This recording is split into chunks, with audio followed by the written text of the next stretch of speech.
తీసుకుంటుంది. World war 3 కనుక start అయితే ఇండియా ఎవరి వైపు ఉంటుందని మనందరికీ తెలుసు.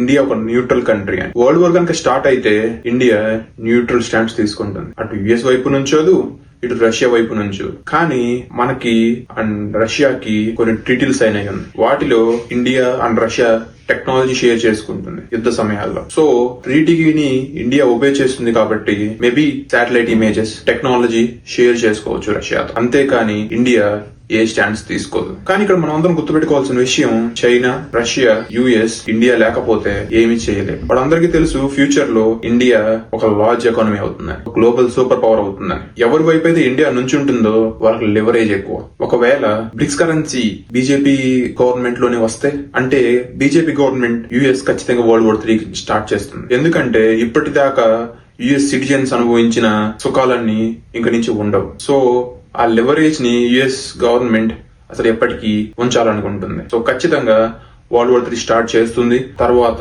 ఏమవుతుందో మనందరం చూడాలి.